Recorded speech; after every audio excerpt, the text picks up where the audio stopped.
Journal avec le Conseil des ministres de ce mercredi 7 mai 2025 au Palais de la République. L'essentiel du communiqué, c'est avec le ministre porte-parole du gouvernement, Moustapha Niaksaré. Bonsoir.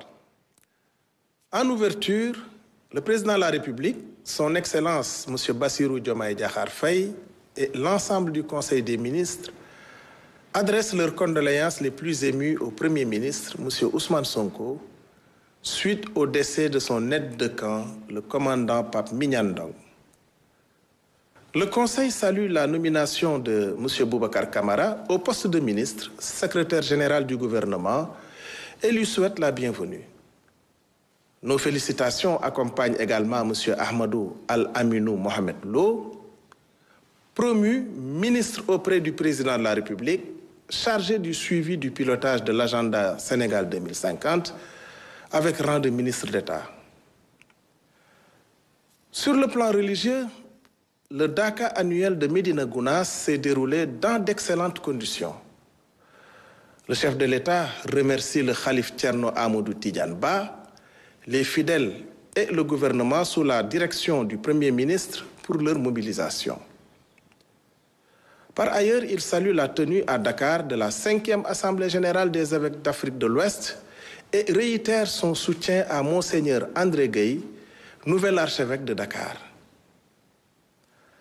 Concernant le dialogue social, le 1er mai a été marqué par une avancée majeure, la signature du pacte de stabilité sociale pour une croissance inclusive et durable, fruit d'un consensus entre le gouvernement, les syndicats et le patronat.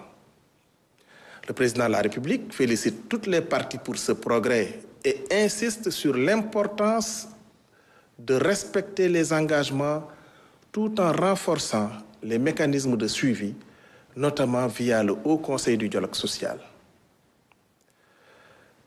S'agissant de la presse, le chef de l'État invite le gouvernement à intensifier les concertations pour accompagner la modernisation du secteur face aux défis du numérique et de l'intelligence artificielle.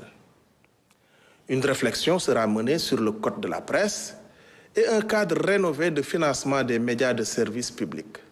Enfin, sur l'eau en milieu rural, le chef de l'État demande des mesures urgentes pour améliorer la distribution avec un suivi régulier par le ministre en charge de l'hydraulique. Les recommandations des concertations nationales tenues à Kaolack devront être accélérées. Le Premier ministre, quant à lui, a présenté en Conseil des ministres une communication axée sur 2 priorités majeures, la consolidation du dialogue social et la promotion du civisme auprès de la jeunesse.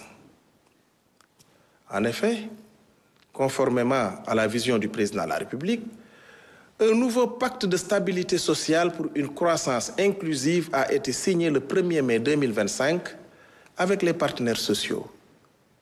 Ce cadre vise à garantir la paix sociale, stimuler l'économie et renforcer la protection des travailleurs.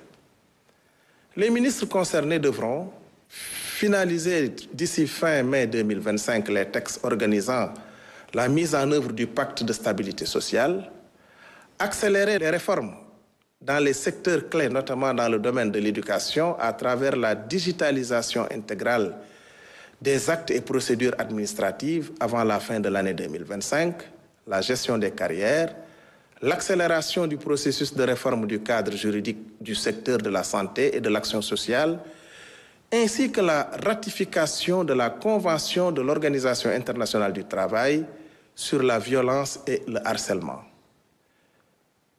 et intégrer les engagements financiers dans la prochaine loi de finances rectificative.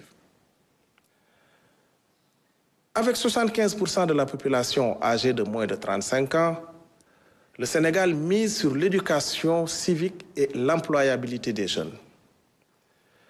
La direction du service civique national rattachée à la primature aura pour mission de renforcer les valeurs citoyennes via des formations et des actions d'intérêt général, de déployer des programmes innovants pour l'insertion professionnelle, de réviser la loi sur le volontariat et de lancer dès 2026 un recrutement centralisé des jeunes engagés.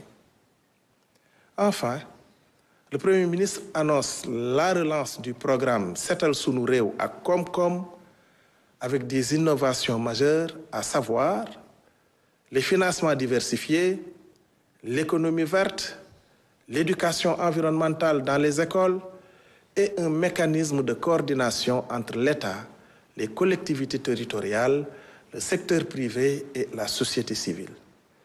Je vous remercie pour votre attention et vous souhaite une excellente soirée.